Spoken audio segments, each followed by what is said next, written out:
नागध्वजाय विद्महे पद्महस्ताय धीमहि तन्नो राहुः प्रचोदयात्।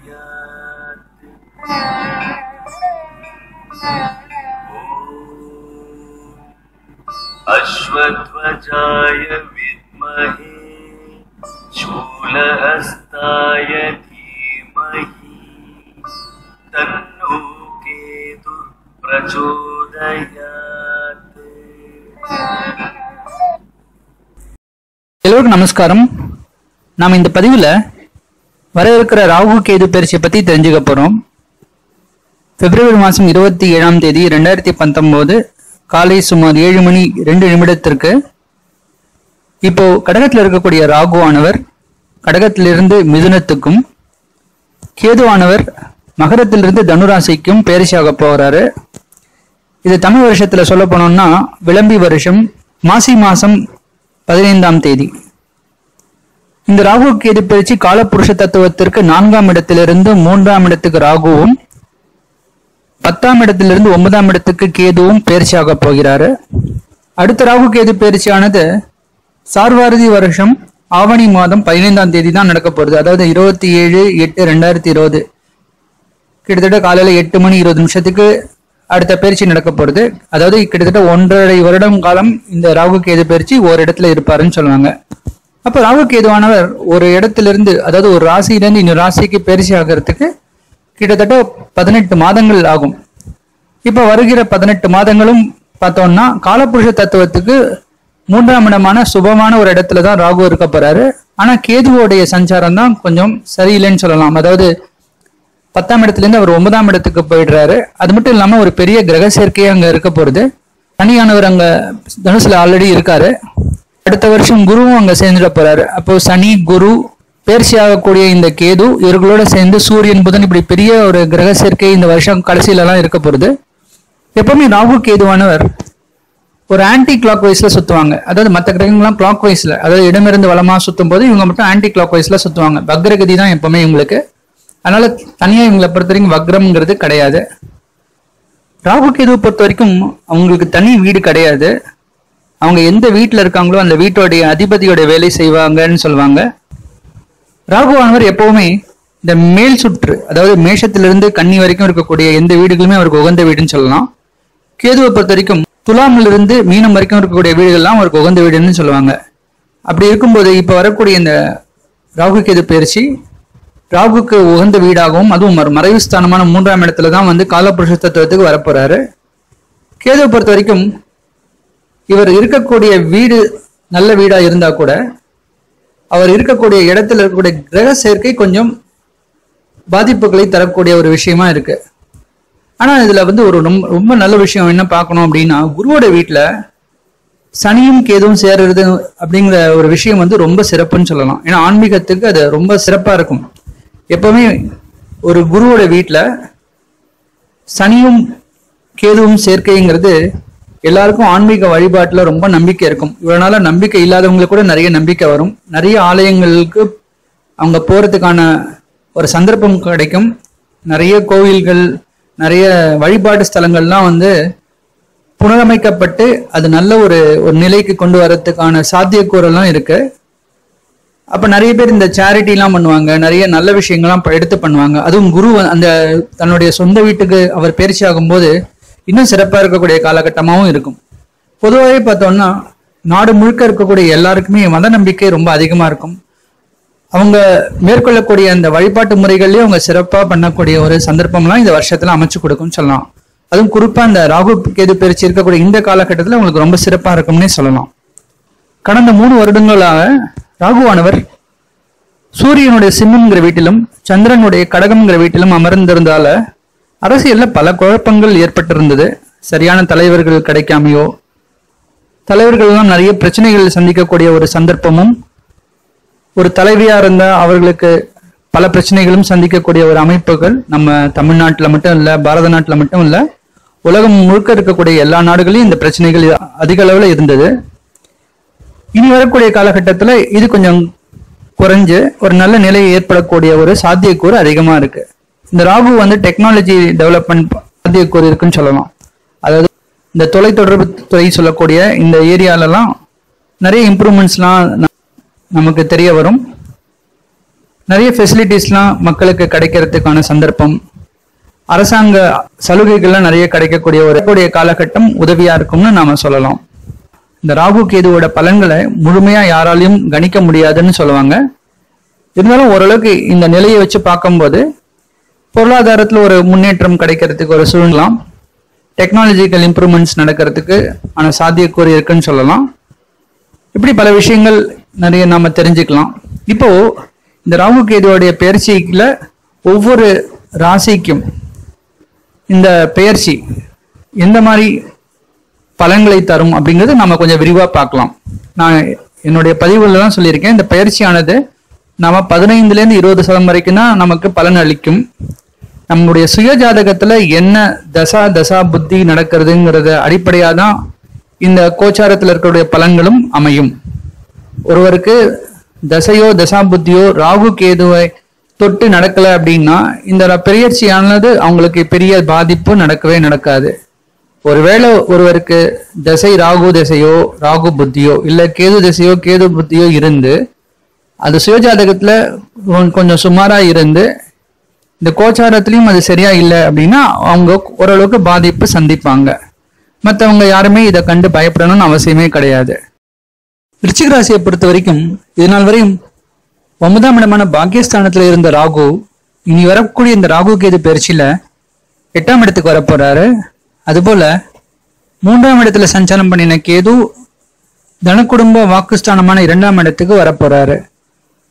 ராகுவோடைய இந்த சஞ்சாரம் ரொம்ப நல்ல ஒரு யோகத்தை தரும்னு சொன்னா கூட கேது வந்து 2ஆம் இடத்துல வர்றது அந்த அளவுக்கு குடும்பத்துக்கும் அவ்வளவு சரியில்லைன்னு தான் சொல்லணும். இப்ப முதல்ல ராகுவோடைய இந்த சஞ்சாரத்தை பத்தி நம்ம பார்க்கலாம். 8ஆம் இடம் ஆயுள் ஸ்தானத்தை குறிக்கிறது. 8ஆம் இடம் போல ஒரு மறைவு ஸ்தானத்துல ராகு கேது வர்றது ரொம்ப சிறப்புன்னு சொல்லலாம். நிறைய அதிர்ஷ்ட வாய்ப்புகள்லாம் இவங்களுக்கு கிடைக்கும். அதுவும் இந்த விருச்சிக ராசியில பிறந்தவங்க நிறைய பேருக்கு இந்த 1.5 வருடம், அதாவது இந்த ராகு கேது வரக்கூடிய இந்த 1.5 வருஷம் ஃபுல்லாவே ரொம்ப சந்தோஷமா இருக்குன்னு சொல்லலாம். அவங்க இது வரைக்கும் எதிர்பாராத அதிர்ஷ்ட வாய்ப்புகள்லாம் நிறைய கிடைக்கும். நிறைய பேருக்கு வெளிநாடு செல்லக்கூடிய யோகம்லாம் நிறைய பேருக்கு கிடைக்கும். ஒரு வெற்றி அடையக்கூடிய ஒரு தருணமா இருக்கும். மாணவர்கள்லாம் சிறப்பாக படிக்கக்கூடிய ஒரு சந்தர்ப்பம்லாம் இந்த காலகட்டத்தில் கிடைக்கும். உடல்ல சில பேருக்கு உபாதைகள் இருந்திருந்தா அது சீக்கிரம் குணமாகக்கூடிய ஒரு சந்தர்ப்பம் எல்லாமே இந்த ராகுவோடைய இந்த பயிற்சி இவங்களுக்கு உதவியா இருக்கும்னு சொல்லலாம். அதுபோல இவங்க வாழ்க்கையில சில விஷயங்கள்லாம் தொலைச்சிருந்தாங்கன்னா அதை திரும்பி பெறக்கூடிய ஒரு அதிர்ஷ்ட வாய்ப்புகள்லாம் இந்த காலகட்டத்தில் இவங்களுக்கு கிடைக்கலாம். குறிப்பா பார்க்க போனோம்னா இந்த இன்சூரன்ஸ் செக்டார்ல இருக்கக்கூடியவங்க இவங்களுக்கு ரொம்ப அமோகமான ஒரு காலகட்டமா இருக்கும்னு சொல்லலாம். அதே மாதிரி இந்த ஷேர் மார்க்கெட்ல இருக்கக்கூடியவங்க பணத்தை முதலீடு பண்ணி அதிகமா லாபம் எடுக்கக்கூடிய ஒரு தருணமா இருக்கும். அதாவது நிறைய பேருக்கு வந்து இந்த பிசினஸ்ல ரொம்ப இன்ட்ரெஸ்ட் இருக்கும். ஏதோ ஒரு தொழில் பண்ணி அது மூலியமா வெற்றி அடையலாம்னு நினைப்பாங்க. அதே மாதிரி பங்கு மார்க்கெட்ல பணம் இன்வெஸ்ட் பண்ணி அதுல லாபம் சம்பாதிக்கக்கூடிய ஒரு அமைப்புலாம் இந்த ராகு கொடுத்துருவாருன்னு சொல்லுவாங்க. ஒரு சிலருக்கு அறுவை சிகிச்சை மூலியமா குணமாகக்கூடிய ஒரு சந்தர்ப்பம் கூட ஏற்படும். ஹாஸ்பிட்டல் அட்மிட் பண்ணி சில ஆப்ரேஷன்ஸ் எல்லாம் பண்ணக்கூடிய ஒரு துர்பாகிய நிலை சில பேருக்கு இருக்கும். இருந்தாலும் அவங்க அதுல இருந்து பூர்ணமா ஆரோக்கியம் பெற்று வெளியில வரக்கூடிய ஒரு சந்தர்ப்பம் அமைச்சு கொடுக்கும். ஒரு தொழில்ல மற்றவர்களை ஏமாற்றி பணம் சம்பாதிச்சாலோ தவறான பாதையில நடந்து இது காலம் அவங்க வாழ்க்கையை நடத்திக்கிட்டு இருந்தான்னா அவங்களுக்கு சில தண்டனைகள் பெறக்கூடிய ஒரு நிலை ஏற்படலாம். இது இப்போ நாம என்ன சொல்லலாம்னா, இதுக்கு முன்னாடி இவங்க பண்ணக்கூடிய பிசினஸ்ல யாரோ ஏமாத்தி சம்பாதிச்சிருந்தாலோ ஒரு சில பேர் மற்றவங்களுடைய மனம் கஷ்டப்படுற அளவுக்கு நடந்துட்டு இருப்பாங்க. இந்த மாதிரி இருக்கக்கூடியவங்களுக்கெல்லாம் இந்த காலகட்டத்துல சில தண்டனைகள் கூட அவங்க அடையக்கூடிய ஒரு சூழ்நிலை ஏற்படும். மற்றவங்களுக்கு நாம என்ன தவறு செஞ்சோமோ அந்த தவறு நமக்கு திருப்பி கிடைக்கக்கூடிய ஒரு துர்பாகிய நிலை நிச்சயமா இந்த ராகு கொடுத்துடுவார். விருச்சிக ராசியை பொறுத்த வரைக்கும் விசாக நட்சத்திரம் 4ஆம் பாதம், அனுஷம், கேட்டை இந்த நட்சத்திரங்கள் தான் இந்த விருச்சிகத்துல இருப்பாங்க. அதுலயும் குறிப்பா பார்த்தோம்னா இந்த அனுஷ நட்சத்திரத்துல பிறந்தவர்களுக்கும் கேட்டை நட்சத்திரத்துல பிறந்தவர்களுக்கும் இந்த ராகு நல்ல ஒரு யோகத்தையே தருவாரு. ஏன்னா அனுஷம் சனியுடைய நட்சத்திரம், ராகு சனி நட்பு கிரகங்கள்னு சொல்லலாம். கேட்டை புதனோட நட்சத்திரம். இப்போ ராகு சஞ்சாரம் செய்யக்கூடிய அந்த ராசியாதிபதியும் புதன். இப்படி பார்க்கும்போது அனுஷம் கேட்டை இந்த நட்சத்திரத்துல பிறந்தவங்களுக்கு ராகு நல்ல ஒரு யோகத்தை கொடுப்பாருன்னு நாம சொல்லலாம். குருவோட நட்சத்திரமான விசாக நட்சத்திரம் 4ஆம் பாதத்துக்கு ஓரளவுக்கு ஒரு நல்ல ஒரு பலனை தருவார் அப்படின்னு நான் சொல்றேன். இதனால் வரை நல்ல இடமான 3ஆம் இடத்துல அமர்ந்த கேது இனி வரப்போகிற இந்த ராகு கேது பயிற்சியில 2ஆம் இடமான தன குடும்ப வாக்குஸ்தானத்துல வரப்போறாரு. விருச்சிக ராசியை பொறுத்த வரைக்கும் இது அந்த அளவுக்கு உகந்த இடம் கிடையாது. ஏன்னா வாக்குஸ்தானத்துல கேது போல ஒரு பாகவர் அமர்வது அவங்கள பேசும்போது சில பிழைகள் அவங்க பண்ணுவாங்க. பேச்சுல ஒரு மரியாதை இருக்காது. நிறைய பிரச்சனைகள் அவங்களுடைய பேச்சால அவங்க மாட்டிப்பாங்கன்னு சொல்லுவாங்க. இவங்க பேசுறது எல்லாமே கான்ட்ரவர்சியில போய் முடியும்னு சொல்லலாம். ஏற்கனவே 2ஆம் இடமான வாக்குஸ்தானத்துல சனி வேற உட்கார்ந்துட்டு இருக்காரு.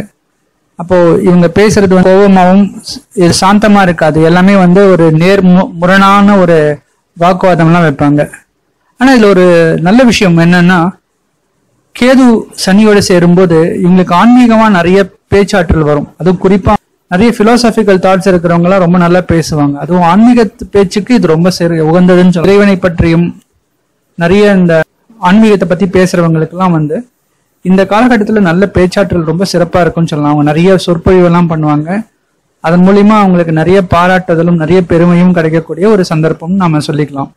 ஆனா இதுவே ஒரு சாதாரண ஒரு குடும்ப வாழ்க்கைக்கு இவங்க இந்த சனி கேது இதோட சேர்ந்து வரக்கூடிய குரு பயிற்சியில குருவும் சேரப்போறாரு. அதுக்கப்புறம் சூரியன் புதன் இப்படி ஒரு பெரிய கிரக யுத்தமே இந்த 2ஆம் இடத்துல நடக்க போறது. அப்போ இவங்க பேசும்போது ரொம்ப கவனமா இருக்கணும். யாருக்கிட்டையும் ரொம்ப தேவையில்லாம பேசக்கூடாது. ஏன்னா இவங்க பேசினா இவங்க பேச்சாலே இவங்களே மாட்டிக்கக்கூடிய ஒரு துர்பாக்கியம் நிறைய நடக்கும். இவங்க என்ன பேசணும்னு தெரியாம பேசுவாங்க சில சமயத்துல. அதனால பேசும்போது ரொம்ப கவனமா இருக்கணும். இதுதான் முதல் பாயிண்ட். அடுத்தது பார்த்தோம்னா, குடும்பத்துக்கு தேவையான பொருளாதாரம் அவ்வளோ சிறப்பா இருக்காது. ஏன்னா கேது சில விஷயங்களை கெடுப்பாருன்னு சொல்லுவாங்க. ஆனா இவங்க வரவுக்கு மீறிய செலவு சில பேருக்கு நடக்கும். அதனால செலவுகளை ரொம்ப கவனமா திட்டமிட்டு செலவு செய்யணும். பட்ஜெட் போட்டு அதுக்கேற்ற மாதிரி இவங்க செலவு பண்ணா நல்லது. இல்லாட்டி இவங்களுக்கு தெரியாமையே அதிக செலவு இவங்க எதிர்பார்க்க வேண்டி இருக்கும். குடும்பத்துல சூழ்நிலை அந்த அளவுக்கு சுமூகமா இருக்காது. ஏன்னா இவங்களுடைய ரிலேஷன்ஷிப்ல கொஞ்சம் மனஸ்தாபம் மனக்கசப்பெல்லாம் ஏற்படக்கூடிய ஒரு துர்பாக்கியம் இருக்கும். ஏன்னா சனி வேற 2ஆம் இடத்துல இருக்கிறதுனால இவங்க பெரும்பாலும் இவங்க குடும்பத்தினரோட கொஞ்சம் அட்ஜஸ்ட் பண்ணிட்டு இருக்கணும். யாருக்கிட்டையும் தேவையில்லாத வம்பு வழக்கெல்லாம் வச்சுக்க கூடாது. இந்த கேதுவோட சஞ்சாரம் அந்த அளவுக்கு உகந்த இதாக இல்லை. அதனால இவங்க இந்த வரக்கூடிய 1.5 வருடங்கள் ரொம்ப கவனமா பேசணும். குடும்பத்துல இருக்கக்கிட்ட கூட ரொம்ப ஜாகிரதையா பேசணும். யாருக்கிட்டையும் அனாவசியமா எந்த ஒரு வம்புக்கோ சண்டைக்கோ போகக்கூடாது. இப்படி இருந்தாலும் இவங்களுக்கு ரொம்ப சிறப்பா இருக்கும். அடுத்த குரு பயிற்சியில தனக்காரகனான குருவே 2ஆம் இடத்துல வரப்போறாரு. அப்போ ஓரளவுக்கு இவங்களுக்கு தனப்பிராப்தி ஏற்படுத்தும் சொல்லலாம். இவங்க எவ்வளவு கஷ்டப்பட்டாலும் இப்ப இருக்கக்கூடிய காலகட்டத்தில் அந்த அளவுக்கு இவங்களால குடும்பத்துக்கு தேவையான பொருளை ஈட்டக்கூடிய ஒரு சந்தர்ப்பம் இருக்காது. 2019 இறுதியில வரக்கூடிய குரு பயிற்சியில குருவே 2ஆம் இடத்துல வரும்போது அவரே தனக்காரகன். உங்களுக்கு தேவையான தனத்தை அவரே அள்ளி தந்துருவாரு. அவரும் அவருடைய சொந்த வீட்டுல வேற வரப்போறாரு. இப்படி இந்த அமைப்பெல்லாம் வச்சு பார்க்கும்போது இந்த 2019 குரு பயிற்சிக்கு அப்புறமா விருச்சிக ராசியில இருக்கிறவங்களுக்கு எல்லாம் நிறைய நல்லது நடக்கும் சொல்லலாம். அது வீட்டுக்கு தேவையான எல்லா வசதிகளும் அவங்க அமைச்சுக்கக்கூடிய ஒரு நல்ல சூழ்நிலை அவங்களுக்கு கிடைக்கும் அப்படின்னு சொல்லலாம். விசாக நட்சத்திரம் 4ஆம் பாதம் அவங்களுக்கு ரொம்ப ரொம்ப சிறப்பா இருக்கு. ஏன்னா குருவுடைய நட்சத்திரம். அவரே தனம் குடும்ப வாக்குஸ்தானமான 2ஆம் இடத்துக்கு வரப்போறாரு. அப்ப அடுத்த குரு பயிற்சிக்கு முடிஞ்சதுக்கு அப்புறமா விசாக நட்சத்திரத்துல 4ஆம் பாதத்தை பிறந்தவங்களுக்கு எல்லாம் ரொம்ப நல்ல ஒரு அமைப்பு கொடுக்கும்னு சொல்லலாம். அதுக்கப்புறம் அனுஷம் மற்றும் கேட்டை. இந்த அனுஷ நட்சத்திரத்துல பிறந்தவங்களும் ஓரளவுக்கு நல்லா இருக்கும். ஏன்னா அவருடைய நட்சத்திராதிபதியே பார்த்தோன்னா 2ஆம் இடத்துல இருக்கார் குருவோட வீட்டுல. அது உங்களுக்கு யோகத்தையே தரும். அதுக்கடுத்து கேட்டை புதனோட நட்சத்திரம். அவரும் பார்த்தோம்னா இந்த வருஷ இறுதியில சூரியனோட சேர்ந்து 2ஆம் இடத்துல சஞ்சாரம் பண்ண போறாரு. அது சுமார் ஒரு 40 நாள் இருக்குன்னு சொல்லலாம். இப்படி எல்லா அமைப்பும் வச்சு பார்க்கும்போது விருச்சிக ராசியை பொறுத்த வரைக்கும் இந்த ராகு கேது பயிற்சி அவங்களுக்கு சுமார் 80% 85% வரைக்கும் நல்ல ஒரு யோகத்தை தரும்.